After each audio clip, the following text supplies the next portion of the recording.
I start first. I still falling in love with you every day. He used to sit a few meters behind me, so I guess he fell in love with the back of my head. I already showed up and then I got a text from her saying like, oh, I clubbed too much and I'm drunk. I cannot come for the meeting at 9 a.m. I was like, what? I'm already here.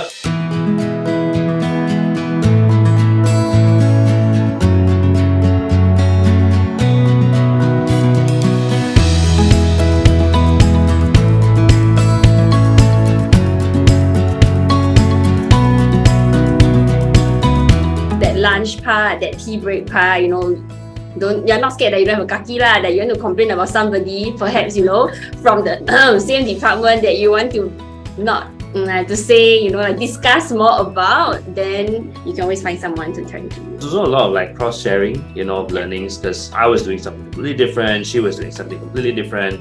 But there were times where I'd have to dabble in something that I knew she did before, or vice versa.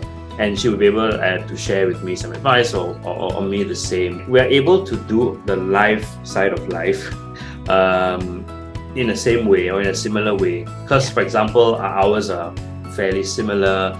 When we discuss things like, hey, how much should we be earning as we progress, we know that it would be roughly at this particular rate, right? Because we both have the same kind of experience, same number of years.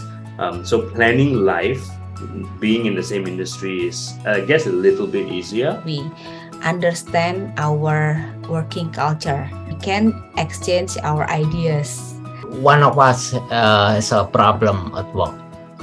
We can provide knowledgeable advice. Yeah. Because we understand. Our friends also wondering, are you not bored each other? Together for Same 24 passion. hours, wow. But yeah, because we enjoy it, we also have committed each other as a couple and as a partner in work. It's almost like every day is a brainstorm. I love how we can really bounce ideas off each other. Although of course we have to be sensitive about confidential information from our clients. We bring up a topic, we literally look at each other and we look into the other person's eyes and it's done. Like all the context is gone. You should the context blows away in the way. It doesn't matter at all. So it becomes very efficient. All we're ever talking about is purely goal-oriented, solution driving. We understand exactly what we're talking about at the exact right time. When there are challenging moments, right, that I might face, I do always turn to him also for a little bit of a pep talk. He's very good at giving me those pep talks. I mean, sometimes it's a bit fierce, but I do need it. And I know that he knows what he's talking about because after all, we do work in the same field. And at the same time, I can trust that he will always have my back.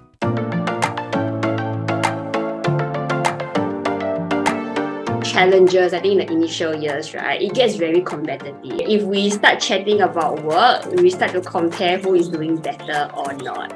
Because she's in-house and I'm in agency, and then if she complains about something that maybe her agency has done, and I'll be like, no, but you need to cut them some slack because I know what they're doing. And she's like, no, but you don't understand. And then it turns into a mini argument. But of course, at the end of it, we know how to solve it, and we know that we are all just sharing perspectives, and that does help. I sometimes feel that the knowledge that we share is very limited to comms. When we view the world, sometimes we view it with a very comms lens. To a point, sometimes we're interacting with a completely different industry that maybe is enrichment center for our children, and then we look at it wow, the social media is really bad. Just looking at the copy and we'll be like, oh my goodness, who wrote this? It's just really bad. One of the advantages of working in the same industry for me is we don't have a real holiday, right? Yeah. When we taking a holiday, we are still Working. Yeah. We're still working together in our holiday.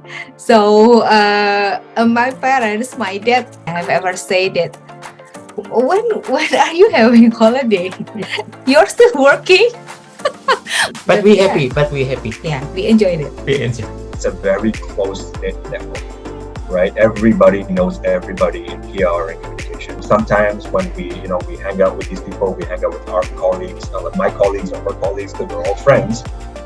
We need to also, be careful about the kind of information we infringe upon. If I've moved to another agency or something, we need to be quite careful about the language, because before Telum updates, give us the information. 70% of our industry can know exactly what we're doing. They can know our schedule for the next year. So that's, if I was forced at gunpoint to pick one disadvantage, that might be the only one.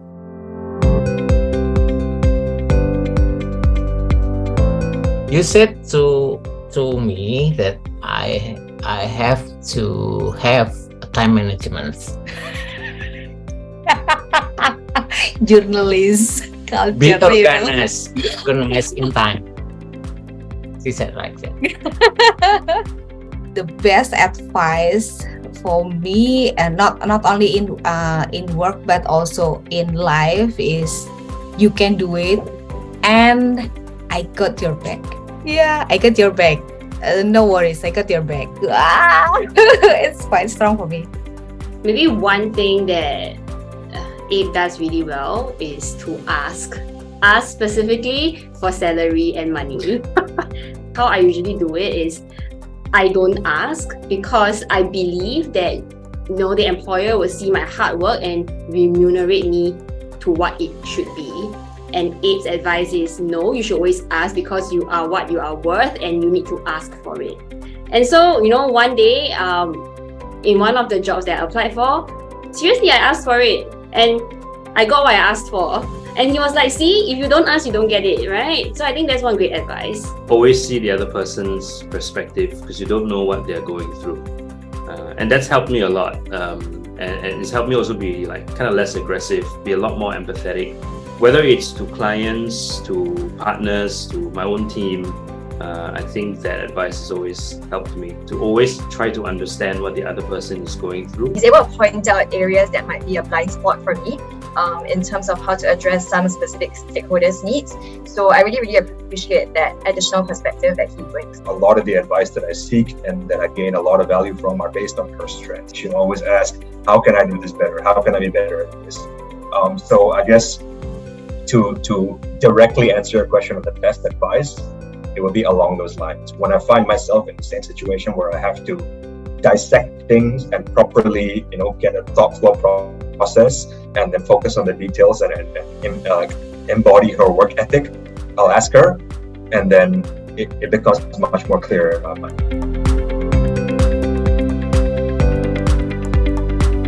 Happy Valentine's Day! And keep living and keep loving. Keep strong for all couples who are working together. Yeah, because not easy for supposed to working together, but we believe that every couple has their own Style and character. Yeah, to deal with any solution. To deal with any challenge. Yes. Happy Valentine's Day, everybody. Just treasure the people that you're with. Treasure what those relationships mean for your life, and it's just another day to remind you of how important that stuff is. This is what I mean when I say you can just off the cuff think of things like that. Honestly, we did not practice this, what he just said.